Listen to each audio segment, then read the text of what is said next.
First time for the year and talk to us about data. Hey Ash, how are you? Yeah, I'm very good, mate. Very good. Good, mate. You get a break? I did, yeah, and I had a really good break this year. Not so much from staying up to date with things. You know, I didn't step back completely. I was still trading. I changed my style over Christmas because I didn't want to be in front of the charts quite as much. So I sort of switched to a kind of, you know, a trade and hold kind of scenario. But yeah. But generally speaking, yeah, I did take a nice break, nice long break. Nice, mate. Nice. Funny, I've done the same thing. I looked at charts a lot, but I didn't really engage with them in the same way. I don't know how else to explain it. You know, I knew what was going on, but I didn't really give it all too much thought at the time. Mate, data. What's the news for this week? What is the data at the start of the year? What looks like might be the play? Well, do you know, interesting that Lexi's talking about the COT data and the dollar, and I think it's prudent to probably stay on the dollar and see what might be interesting to trade against the dollar, because actually when we look down at the COT data here, you can see 1%, 1%, 1% for the commercial traders, and they're effectively suggesting that the interest rates that have been announced or the presumed potential interest rate hikes may not be quite as aggressive as the Fed would like to go. So they might be sort of saying, okay, yeah, we're going to get an interest rate hike, but we might not get quite as an aggressive hike as has been announced, i.e. we may not get 4, we might get 3, might even get 2.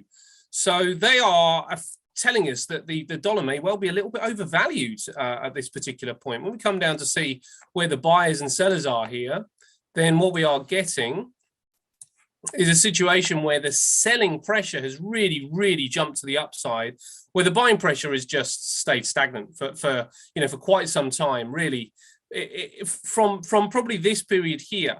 You know, when the dollar hit this particular point here, the buyers haven't really started to push the dollar higher. So now the sellers started, then the sellers started to push in as the dollar increased. So they're almost assuming that the dollar may not rally in the way that that many of the market participants are anticipating that would happen. If we look at the seasonal aspect of this as well, then the seasonals are really kind of saying, well, there may well be a rally coming, but that rally's not probably going to come until February. So we could be looking at a couple of weeks before we start to see the dollar really start to take to the upside. Now, what I've been looking at as well is what could be traded against the dollar here. And I really like silver. I really like the case for silver. You know, I've been looking at precious metals. If the dollar doesn't, you know, if traders and investors decide that the interest rate hikes won't be as aggressive, then bond yields won't be pushing so far to the upside. And it's the bond yield that affects things like gold and silver. You know, when we see a bond yield pushing higher, it really suppresses the price in gold and silver.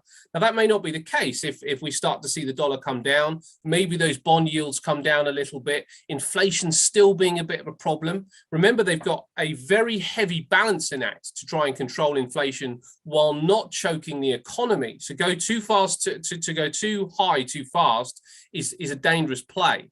So there might be just a little bit more anticipation of a softer dollar increase, softer yield increase, and that may well play into the hands of silver.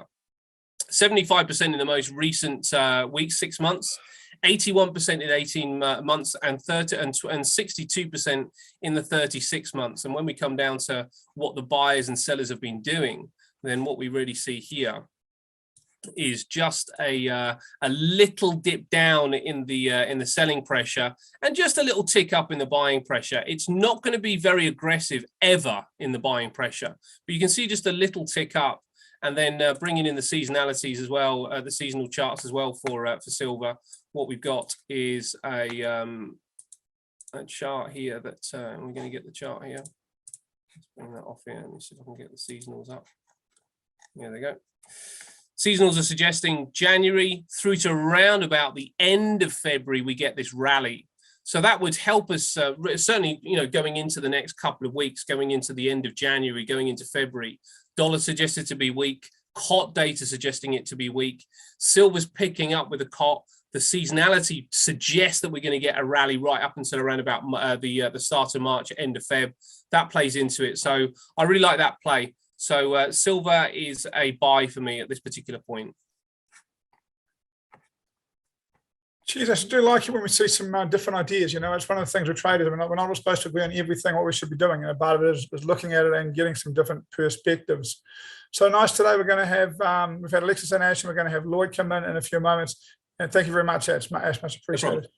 But this is the new format. We're going to have 3 traders in today. I'll take you who's going to be here for the next few weeks.